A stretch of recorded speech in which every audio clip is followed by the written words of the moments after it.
Teman-teman yang sekarang sedang bekerja, sedang beraktivitas di kantor, berdinas, ya di birokrasi, diplomasi, macam-macam dan sebagainya, berbahagialah. Bersyukurlah kepada Allah Subhanahu wa Ta'ala. Dan jangan dibatasi pada pekerjaan formal itu seperti kantoran dan sebagainya. Tidak. Anda yang berdagang, Anda yang punya bisnis-bisnis yang orang sebut dengan UMKM kah, Anda yang berdagang kecil-kecilan kah, kecil di hadapan manusia, tapi bisa tinggi nilainya di hadapan Allah Subhanahu wa Ta'ala. Ingat, rizki tidak diukur dengan besar kecil yang Anda bawa ke rumah. Rizki tidak diukur dengan tampilan pakaian Anda ketika Anda masuk ke ruang kerja. Ber-AC-kah atau alami-kah dengan anginnya?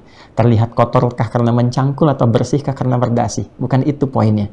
Tapi yang indah di sisi Allah adalah ketika Anda mampu menerjemahkan, mengaplikasikan ayat ini, Anda bawa dalam ruang kehidupan. Kata Allah, nih aku berikan kemampuan untuk mencari nafkah, bekerja. Apapun ruangnya, sepanjang itu halal. Jadi berbahagialah ketika Allah menitipkan kepada Anda satu kemampuan dan Anda menerapkan itu dalam kehidupan dalam bentuk apapun yang halal. Halalan thayyibah. Quran surah ke-2 Al-Baqarah ayat 168. Khusus untuk insan beriman, pindah nanti ayatnya ke Quran surah ke-2 ya, yang naik ke atas sebelah kiri atas dari ayat 171 sampai dengan ayat 172-nya. Ketika masuk pada puncaknya, ya ayyuhalladzina amanu kulu min thayyibati ma razaqnakum. Kalau sudah beriman, ya, terfikirnya selalu yang halal, mencari yang terbaik, yang bagus dan sebagainya. Apapun bentuknya. Ya, jangan terlalu beranggapan dengan persepsi manusia. Ketika Anda mampu bekerja, maka yang pertama kata Allah, isyaratnya niatkan itu sebagai kepatuhan kita dan ibadah kepada Allah Subhanahu wa Ta'ala. Dimanapun Anda berdinas, bekerja, berusaha saat ini.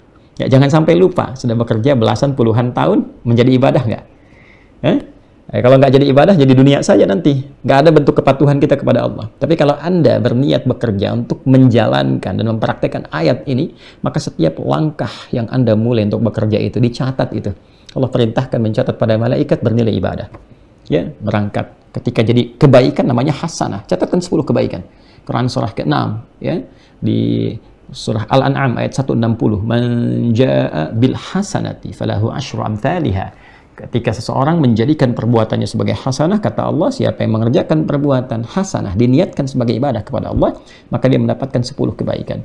Jadi jangan dikira ibadah itu hanya ada pada sholat saja. Ya, puasa, zakat, tidak.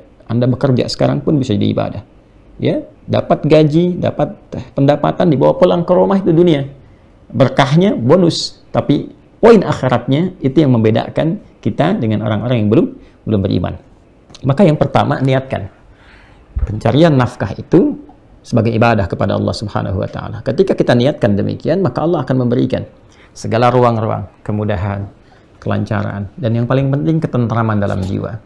Ya, jadi kalau ada ketentraman itu, kita bisa qanaah. Qanaah itu muncul, sikap menerima. Kalau hari ini pekerjaan misalnya ada tantangan-tantangan, maka kita akan mencoba melihat dengan hikmah. Ya, dengan pandangan yang penuh rahmat, kita bertawakal kepada Allah. Mungkin Allah ingin meningkatkan kualitas pekerjaan saya, meningkatkan kemampuan saya. Ya, dapat rezeki misalnya hari ini, kita syukuri berapapun nilainya. Alhamdulillah. Barangkali Allah berikan segini, ya, karena ada sesuatu yang Allah simpan di belakang ini supaya saya mencari lebih keras lagi, supaya saya berdoa lebih meningkat lagi, atau mungkin keberkahannya lebih banyak di yang terlihat sedikit itu.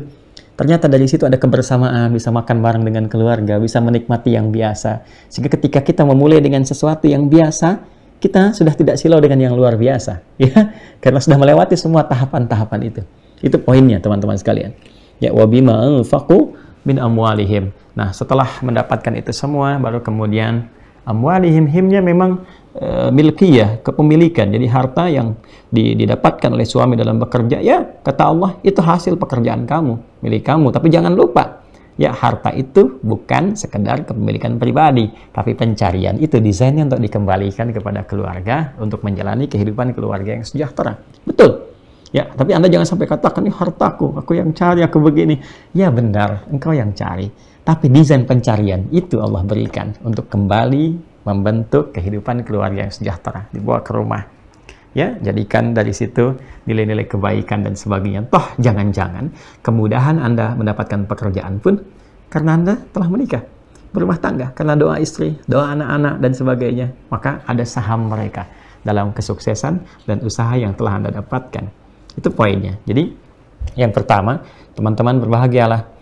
yang Allah titipkan sekarang kesempatan beraktivitas, bekerja, dan lain sebagainya, maka tetap jangan sampai aktivitas pekerjaan itu menghilangkan kepedulian kita pada rumah tangga. Ingat istri, ingat keluarga, kemudian juga ya senantiasa menguatkan kehidupan rumah tangga dengan caranya masing-masing, dan istri pun harus belajar. Ya, karena nanti ada sifat-sifat dalam suami yang berbeda ketika Allah berikan tugas yang tidak sama. Tentu yang di kantor, yang di diplomasi, birokrasi akan berbeda dengan yang tugasnya berdakwah, mengajar. Ya. Ada yang misalnya yang ke sawah, ada yang macam-macam dan sebagainya. Nah, harus mempelajari, dan di Islam lengkap sekali. Dari mulai sampai ke sirahnya, sampai keteladanannya, sampai sosok-sosok dan tokohnya. Lengkap. Ya. Makanya isi waktu dengan baca yang bermanfaat. Ya. Banyak kitab, banyak sejarah-sejarah masa lalu dibandingkan kita baca sesuatu yang kadang nggak penting dan nggak ada kaitan dengan kehidupan kita. Ya. Baik, yang kedua, jangan lupakan saat bekerja niatkan ibadah. Niatkan ibadah supaya ada ketenangan, kelapangan, kenyamanan, perlindungan dari Allah dan keberkahan dari setiap rezeki yang didapatkan sehingga tidak banyak menimbulkan keluhan dalam kehidupan. Karena sekarang tantangannya banyak sekali. Ya banyak sekali. Ya sampai-sampai mohon maaf terjebak pada perbuatan-perbuatan maksiat yang dilarang. Awas pinjaman-pinjaman online yang penuh riba itu, yang rentenir modern dan sebagainya, hati-hati. Ya, hati-hati. Betapa banyak itu bisa menyebabkan kerusakan yang sangat besar, ya, menjadikan gempa kehidupan dalam rumah tangga yang sedikit demi sedikit menghancurkan kesejahteraan yang telah dibangun sekian lama. Ini bagian yang pertama, teman-teman, bimbingan untuk para suami, semoga berkenan, dan ayat ini berlaku juga untuk saya. Saling mendoakan, semoga Allah juga berikan bimbingan kepada kami untuk mampu mengamalkan apa yang diajarkan dengan baik. Diampuni oleh Allah kekurangan-kekurangan, kesalahan-kesalahan yang mungkin tidak membersamai pengajaran-pengajaran dalam kebaikan. Semoga Allah senantiasa melengkapi kita untuk menjadi pribadi yang lebih baik dari sebelumnya.